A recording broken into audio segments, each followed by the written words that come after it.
저는 사실 근데 그 맘카페에 어떤 올라온 글을 네. 봤는데 이제 민생회복 지원 쿠폰이 나왔는데 중1 딸이 엄마 이거는 내 이름으로 나온 돈이잖아. 네. 그런데 내 권리인데 왜 엄마가 가져가? 밑에 이제 댓글들이 많이 달렸어요. 어떤 엄마는 그래 그럼 너의 이름으로 나온 너의 돈, 너의 권리를 그럼 너가 누려라.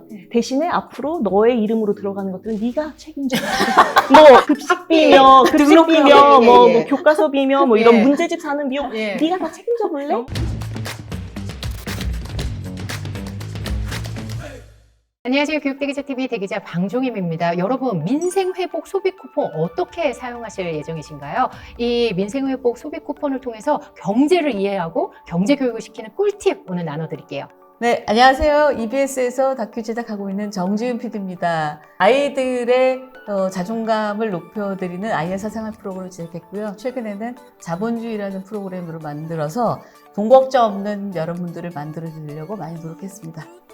안녕하세요. 자본주의 편의점에서 같이 공동 집필한 이효선 작가입니다. 사실 피디님이 모시기가 너무 어려운데 너무 유명한 분이시잖아요. 아니, 그리고 제가 제일 좋아하는 다큐멘터리가 EBS 다큐 프로그램 자본주의인데 정말요? 네, 그럼요. 자본주의 너무 유명하잖아요. 한번 알려주세요. 어떻게 기획하게 되셨는지. 자본주의 기획하게 된 거는 되게 오래됐었어요. 2000년대 초반에 제가 그 회사에서 휴직을 하고 유학을 갔다 왔는데 그때가 결혼 6년 차였는데 네네. 시중에 돈이 너무 없었어요. 5천만 원밖에. 그래서 제가 반성을 했어요. 네. 야, 맞벌이가 이렇게 버는데도 돈이 이거밖에 없구나. 집은 당연히 없었고요. 그래서 집을 사야 되겠다 생각을 했더니 남편이 말리는 거예요. 5천밖에 없는데 무슨 돈을 사냐. 그래서 속으로 역시 남자들은 집 사자 그러면 저렇게 회피해. 라고 이제 투덜대고 있었는데 네. 한 몇 개월 지나서 지금이야 집을 사자 그러는 거예요. 그래서 그 당시에 한 1억 5천짜리 회사 근처에 있는 이제 집을 샀는데 네, EBS 근처에. 네. 예. 그때 양재동이었죠. 서초동. 그게 한 두세 달 뒤에 2배가 되는 거예요. 어떻게 알았냐고 물어보니까 우리가 언제 차를 사야 될지, 언제 집을 사야 될지, 내 가계의 계획을 세우려면 미국의 재정 정책을 봐야 된다. 그런 얘기를 하는 거예요. 성경지명이 있으시구나. 네, 그러니까 미국이 재채기를 하면 한국이 독감에 걸리니까 한국의 이 재정 팽창, 신용 팽창은 미국과 뗄래야 뗄 수 없으니까 그걸 면밀히 훑어봐야 된다. 그 뒤로 제가 미국을 되게 공부하기 시작했어요. 네네. 그래서 그거를 한 10년 개별적으로 공부하고 이게 약간 또 PD들이 국민들한테 알려주고 싶은 욕구가 있거든요. 이렇게 놀라운 얘기를 나누자. 다큐로 나누자. 그래서 제가 자본주의를 만들게 된 거예요. 이게 언제 만들어진 거죠? 이거는 2012년에 방송 나갔는데 네. 지금도 유효한 정보들이 많이 나가서 맞아요. 책이 지금도 회자되고 있잖아요. 계속 지금 너무 보시는 감사하죠. 분도 있잖아요. 근데 영원히 변하지 않는 재테크의 진리, 금융의 진리를 다뤘으니까 변함없이 사랑해 주시는 것 같아요. 근본을 알아야지 네네. 근본을 모르고 계속 언제 올라 안 올라 그렇게 이렇게 대중적으로 처방하면 절대 공부가 안 되더라고요. 네. 주식이든 뭐든. 그래서 네. 근본적으로 경제의 사계절에 있어서 지금 현재 봄인지 여름인지 가을인지 겨울인지를 아는 게 엄청나게 중요하더라고요. 그거를 이제 가족을 통해서 알게 된 거죠. 네. 그 부분을 네. 나만 알고 혼자 알고 있으려니 네. 안타까운 마음에 자본주의 다큐멘터리를 만들었고 네, 맞아요. 근데 그 부분에서 끝나지 않고 제작자에서 부모로서 또 본 부분도 네. 있으셨을 거잖아요. 그래서 책으로까지. 네. 제가 경제에 엄청 무식한 주부 PD였어요. 그래서 신문을 보면 그 당시엔 신문을 봤으니까 신용팽창, 유동성 이런 단어를 제가 지식층에 속하는데도 이해를 못했어요. 네네. 그래서 내가 모르면 대부분이 모르지 모르겠다. 않을까? 네, 그래서 네. 유동성이 뭔지 신용팽창이 뭔지 그러면은 주부들도 알고 그러면 애들은 더 모르겠지. 엄마들이 알아야 애들이 알게 돼요. 그래서 주부의 마음으로 책을 낸 거고 그러려면 어떻게 접근이 가능할까? 이 편의점이라는 설정으로 가보자. 네네. 아이들이 가장 좋아하는 게 편의점 장난감 할인점이잖아요. 그래서 그 판타지 월드로 가보자 해서 굉장히 많은 내용과 이걸 보시면은 그냥 장이 술술 넘어가요. 이게 시리즈로 이렇게 나오고 있잖아요. 지금 네. 3권까지 나왔고 이 맞습니다. 시리즈에서 가장 이 책을 통해서 알리고 싶은 경제교육의 핵심 메시지는 뭘까요? 제 생각에는 모든 선택에는 책임이 따른다. 어. 네. 왜냐면은, 네. 우리가 이거를 저축을 하든, 투자를 하든, 아니면은 이걸로 뭐 이렇게 플렉스를 하든, 어쨌든 모든 경제적인 선택에는 잘 투자를 하면 보상도 따르지만, 네네. 그렇지만은 어떤 선택을 하면 거기에는 리스크와 항상 책임이 따른다. 네네. 위험이 따른다. 내가 지금 욕망하는 대로 뭘 사고 싶은 대로 한정 없이 쓰다 보면은 네. 결국은 뭐 파탄이 나잖아요. 요즘에 부모님들의 가장 큰 문제가 나는 고생해서 이렇게 힘들더라도 너희한테는 남부럽지 않게 좋은 학원 보내주고 좋은 패딩 사주고 무슨 비싼 이어폰 해주고 부럽지 않게 우쭈쭈 도와줄게라는 엄마들 마인드, 부모님들 마인드가 엄청나게 많아요. 그래서 예를 들면 자 민생회복지원금이 각 가정에 지금 화두고 네. 갈등과 싸움의 시작이기도 하고 네. 이런 부분인데 민생회복 소비 쿠폰을 방 기자님 뭐라고 어떻게 쓰실 거예요? 아직 신청 못했어요. 오늘 나누고. 부자이세요? 아, 그래요? 근데 그 나오자마자 저는 막 바로 아, 신청했는데. 정말요? 네. 오늘 말씀 듣고 네. 써보려고요. 민생회복 소비 쿠폰 15만 원을 어떻게 하면 가장 경제적으로 이 취지에도 맞고 효과적일까요? 이거는 계획에 없던 돈이 생겨서 어떻게 운영할까를 보여주는 아주 대표적인 케이스라고 생각하거든요. 너무 좋은 예시네요. 네. 네. 그래서 만약에 민생회복 소비 쿠폰을 복권이라고 생각해 보세요. 복권에 당첨될 수 있거든요. 그러면 복권에 당첨되고 어떻게 쓰시겠어요? 어떤 분들은 막 쇼핑하고 뭐 마시고 어떤 분은 저축하고 투자하고 좋은 일도 쓰고 하고 계획에 있던 전략에 있던 것들 쓰잖아요. 똑같아요. 그게 액수가 15만 원으로 작을 뿐이지 15억이 돼도 쓰는 방식은 똑같아야 됩니다. 네네. 생각하고 써야 되고 이거 없던 돈이잖아요. 이거 없었어도 사 먹고 살았잖아요. 네. 그러니까 저는 사실은 저희 아이들은 이미 큽니다만 저희 아들한테는 다 이거 없어도 너는 생활하는데 문제가 없었으니까 저축을 하는 게 낫겠다라고 얘기를 그냥 강하게 권유했어요. 그렇게 네. 그 친구는 저축을 했고 어린 친구들은 부모한테 아마 졸릴 거예요. 뭐 사달라, 뭐 사달라. 그동안 하고 싶었던 거를 사달라. 근데 부모님도 플렉스하기 위해서 꽁돈 쓰는 게 능사가 아니고 저는 토크를 하는 과정이 반드시 필요하다고 생각해요. 이 15만 원 어떻게 쓸지에 대해서. 그러면 15만 원을 그냥 놓고 얘기하지 마시고 이런 식탁에 딱 앉으셔서 15만 원을 찾으세요. 이게 이렇게 큰 돈이다. 근데 어떻게 하고 싶어?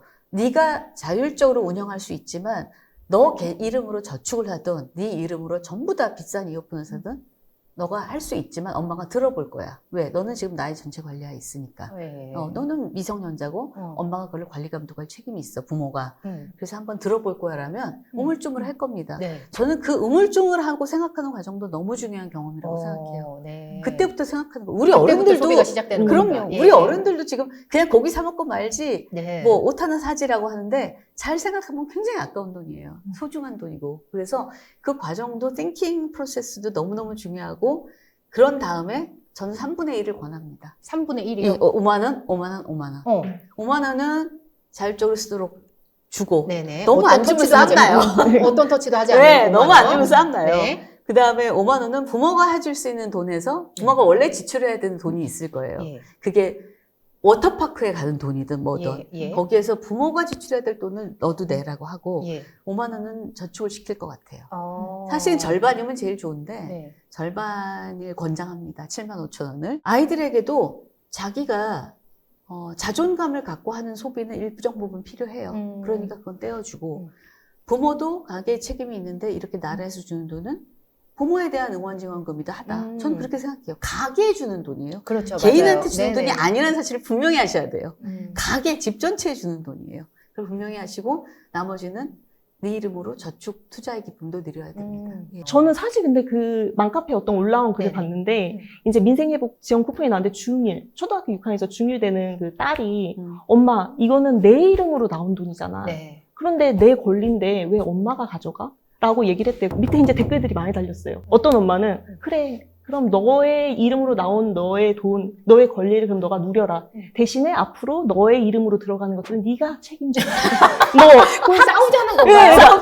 그럼 뭐 예를 들어 학교를 갈 때 뭐 그런 뭐 급식비며 등록금, 뭐 예. 교과서비며 뭐 이런 예. 문제집 사는 비용 예. 네가 다 책임져볼래? 너무 감정적이고. 약간 이렇게 한다는 부모도 있는데 저는 이거는 약간 양육의 책임이 있잖아요. 어쨌든 네. 부모님은. 그래서 이렇게 가는 건 너무 감정적으로 가는 것 같고 네. 아이에게 합리적인 소비를 할 수 있도록 몇 가지 가이드 가이드라인을 제시를 하죠. 그래서 아이가 이거 15만 원의 쾌락이 너가 이거를 간절히 원한다면은 네. 너가 선택을 해도 되지만 네. 그거보다는 길게 지속적인 행복이 무엇일지 생각을 하고 예, 하면 어떨까? 그리고 혼자 느끼는 기쁨보다는 우리 가족이 함께 느끼는 기쁨. 예. 우리도 그래서 너희에게 돈을 쓰지 않니? 라면서 같이 이렇게 대화를 하면서 아이가 어쨌든 자기한테 내려진 그 권리 네. 그리고 경제의 그거를 자기가 선택을 하고 그 자기가 선택한 결과에 대해서 자기가 스스로 느끼면서 깨닫게 하는 그런 게 중요한 것 같아요. 그래서 이건 누가 이기자 말자의 싸움은 아닌 것 같아요. 그래서 아이가 못하게 이건 옳지 않아 너 이러면 안 돼 라고 하면서 이렇게 싸우면은 극단적으로 가고 예, 그래서 이거는 같이 조율을 해가면서 아이가 좋은 선택을 할 수 있도록 이번에 민생회복 지원 쿠폰도 네. 그렇게 좀 하는 게 좋지 않을까. 아이가 언제부터 돈을 아느냐면 세뱃돈을 줬을 때 그 전해에는 세뱃돈 저축해줄게 하면 엄마하고 줬는데 세뱃돈을 딱 줬는데 네. 움켜쥐고 안 줘요. 힘이 있어요. 네, 움켜쥐고 그때부터 경제교육을 해야 돼요. 그때부터는 저는 실물화폐로 교육을 했어요. 실물 앞에. 다 반드시 네, 카드나 카드나 체크카드 아니고. 체크카드나 전산화는 애를 망치는 지름길이에요. 실물로 주는 것이 얼마나 위력적이냐면 그것이 네. 연구 조사에도 나와 있어요. 인간이 현금을 내면은 고통 중추가 작동을 해요. 현금을 내고 잔돈을 받으면 고통 중추가 작동을 하는데 카드를 내고 받으면 작동을 안 해요. 오. 이 카드를 냈다가 도로 받잖아요. 그러니까 네. 손실이 없게 느껴요. 그래서 그거를 언제까지나 할 수는 없는데 저는 초등학교까지는 항상 현금으로. 그래서 집에 현금이 많았어요. 현금 없는 집이 멋있는 게 아니에요. 현금이 집에 있어야 돼요. 나중에 중학교 가서는 가족 카드를 제 카드 명의를 주니까 용돈이 30%가 올라가더라고요. 더 써요. 더 쓰죠. 그래서 예. 바로 현금으로 바꿨더니 딱 30%가 줄더라고요. 아, 정말 그 네. 정도의 네, 위력이에요? 정말 위력이에요. 돈에 대해서 네. 밝히는 아이로 네. 생각하게 만들지 않을까 싶어서 돈 이야기에 대해서 굉장히 조심스러운 입장이 있으신 것 같아요. 네. 돈을 몰라도 고통스럽고 돈을 너무 알아도 배금주의자가 되잖아요. 네. 그 적정선을 찾는 게 부모의 역할이에요. 아이가 돈을 너무 모르는 거는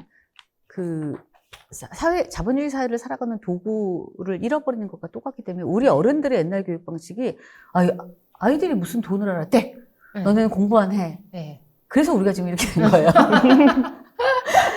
근데 경제교육의 시작은 세뱃돈을 움켜줄 때부터 시작된다는 것도 맞지만 두 번째의 시작은 소비교육인데요. 마트에서 이거 사주 하면 사주는 게 아니고 비용을 한번 알려주고 네가 이걸 하나 사면 이걸 못해라는 식의 접근은 굉장히 중요해요. 자본주의를 할 때 네. 소비 부분에서 KDI하고 공동 연구를 한 게 있습니다. 또 서울주 곽금주 교수님과 함께 네네. 가정 소비 수준 조사라는 건데 즉 우리 가정이 어느 정도인가를 부모와 자식을 다 조사를 했어요. 10단계 중에 우리 가정이 경제적 층에서 어느 정도라고 생각하십니까에 부모님들은 예를 들면 5.4라고 답을 하셨는데 아이들은 그 부모의 자식이죠. 아이들은 우리 집이 6.7이야. 차이겠네요. 대부분 좋게? 더 높게. 높게? 네. 그러니까 부모가 돈 걱정을 안 시키겠다는 이유로 계층을 착각하게 한 거예요. 그래서 가정 가계의 월급, 급여, 대출 이거는 중학교 때부터 얘기하는 게 좋습니다. 그 중에서 네가 얼마를 쓰고 있고 아빠는 얼마를 쓰고 있고 엄마는 얼마를 쓰고 있고를 왜 못 밝히세요?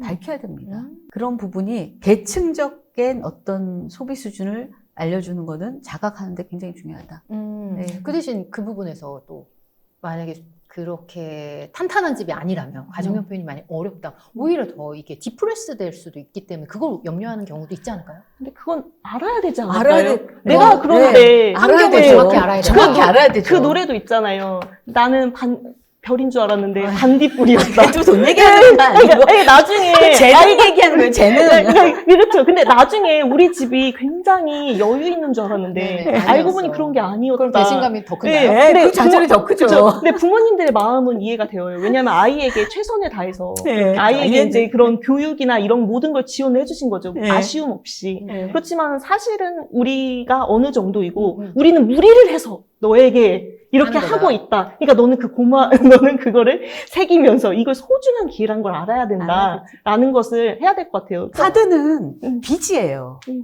그걸 알려야 돼요. 카드는 빚이다라고 그냥 써놓으세요. 네네. 우리 옛말에 외상이면 소도 잡아먹는 말이 맞아요. 있잖아요. 맞아요. 몇 개월 뒤에 내는데 현재의 어떤 소비적 기쁨이 크지.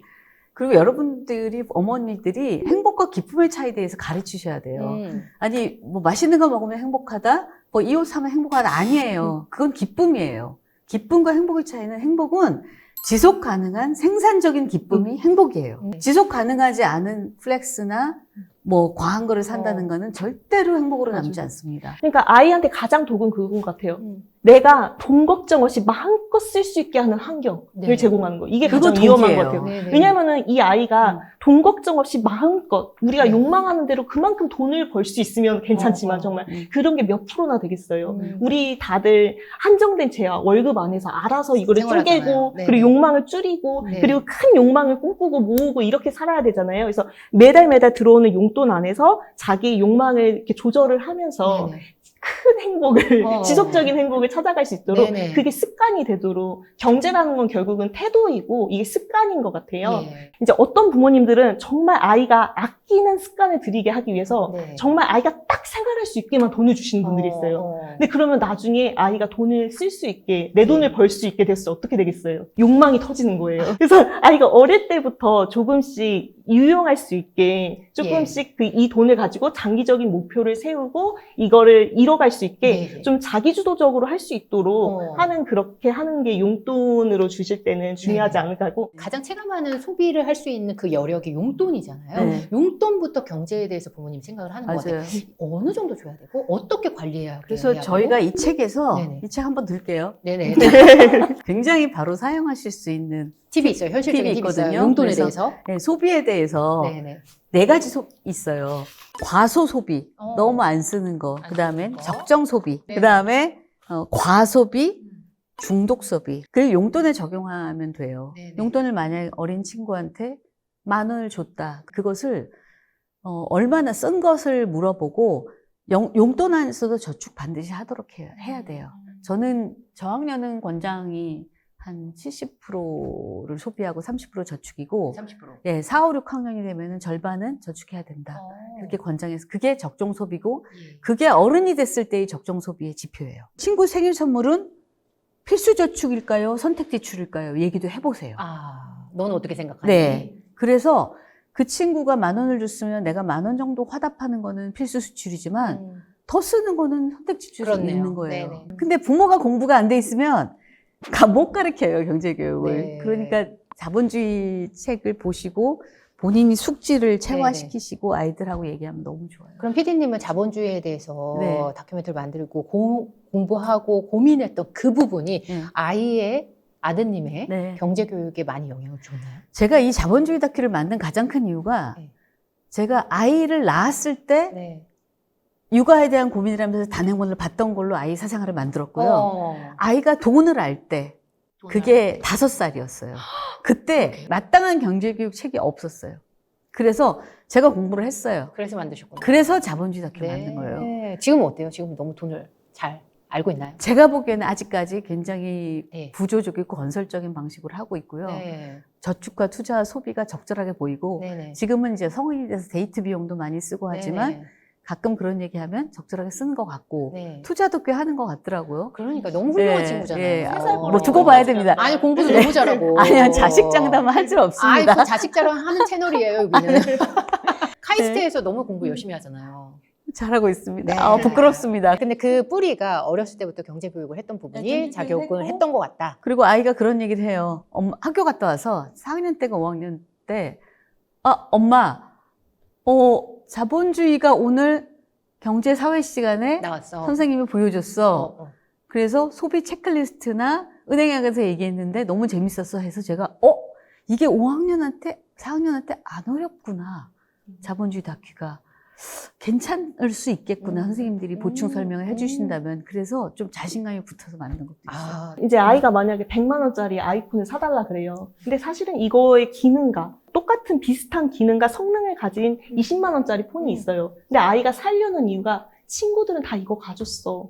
쪽팔려, 이거 가지면. 이런 이유라고 한다면은 아이랑 이제 깊은 대화를 하는데, 우리 집에 지금 이것은 사실 큰 무리다. 네. 그런데 너가 이게 없어서 너무 힘들고 그렇다면은 너의 용돈을 6달 동안 너가 이거를 줄여서 예. 50만 원을 모아봐라. 어. 그럼 50만 원은 우리가 지원해주겠다. 그렇지만 이건 우리는 굉장히 큰 결단이다. 어. 아이가 이런 뭔가 명품이라든가 아니면 어떤 그런 사치제를 하려고 할 때 너무 쉽게 무리해서 부모가 이게 부모의 마음이지라고 네. 하면서 아이가 모르게 눈물을 흘리시면서 할 게 네. 아니라 아이한테 그걸 공표를 하고 네. 친구들한테 꿀리지 않기 위해서 이 정도의 사치를 하는 것을 네. 위해서 너도 어느 정도의 감수를 해야 된다라는 음. 것을 우리 경제 상황에서는 네. 공유하고 선택하게 하는 게 중요한 것 그 같아요. 경제 상황에 맞지 않을 때 half and half 방식을 쓰셔야 돼요. 100만 원짜리 어렵거든요. 큰 돈이에요. 그러면은 50만 원은 부모가 하고. 티머니로 지출을 하고 예. 나머지 50만 원, 5만 원씩 10달 하면요. 아픕니다. 음. 굉장히 아파요. 그러면은 굉장히 느끼는 게 많죠. 아이들은 자존감이 언제 제일 낮냐 하면 전 일생에서 음. 13세에서 18세 사이에 자존감이 제일 낮아요. 주위 사람이 70% 이상을 사면 음. 저는 재정이 허락한다면 아. 해주는 게 맞다고 너무 생각해요. 자존감이 또 네, 너무 무너지는. 소비 자존감도 있어요. 어느 정도는. 네네네. 근데 그런 자존감이 거 떨어질 때 소비를 더 하는 것도 연구에 나와 있어요. 있죠. 그래서 불안한 자존감을 소비로 메꾸는 것도 일견 측면이 있는데 일정 부분 소비로 얕은 자존감이 낮은 수준의 자존감이 채워진다는 연구 결과도 있어요. 또래가 70% 이상 사면은 지원해 주는 게 맞고 예. 만약에 너무나 그것이 모든 생활에서 소비 자존감이 주의와 차이 난다 하면 이사하셔야 돼요. 많은 부모님들의 바람이시죠. 네. 돈 걱정 없는 네. 아이를 위해서 네. 부모님이 네. 고민을 많이 하고 계실 겁니다. 이런 부모님을 위해서 오늘 좀 메시지를 좀 들려주세요. 돈 걱정은 평생 하는 거예요. 사실 돈을 걱정하는 게 아니고 돈 생각하는 게 정상이에요. 네. 네네네. 잘못된 생각이나 습관은 사상은 돈이 제일 중요하다는 돈을 숭배하는 생각은 잘못된 거고요. 그 영육이 일치해야 되듯이 유물과 유심은 일치해야 됩니다. 돈과 정신적인 면은 인간에게 너무나 중요하죠. 돈 걱정을 하는 아이가 있는 이유는 사실 돈 걱정하는 부모님이 있기 때문인 것 같아요. 그래서 아이들 앞에서 아유 그때 그 돈이 있었으면 그 집을 샀을 텐데 그럼 우리 집이 이렇게 힘들지 않았을 텐데 하면서 한탄을 하지 않는 게 중요한 것 같아요. 그 지금의 경제 상황을 인정을 하고 그리고 나의 능력이 어느 정도로 이렇게 돈을 벌 수 있고 하는지 메타 인지를 하고 아이가 거기에 맞춰서 자기가 소비를 잘 조절할 수 있게 하는 그런 아이로 키운다면 좋을 것 같습니다. 돈에 대해서 한 번 더 생각하는 계기가 됐던 것 같습니다. 함께 해주셔서 감사합니다. 감사합니다. 감사합니다. 대기자 TV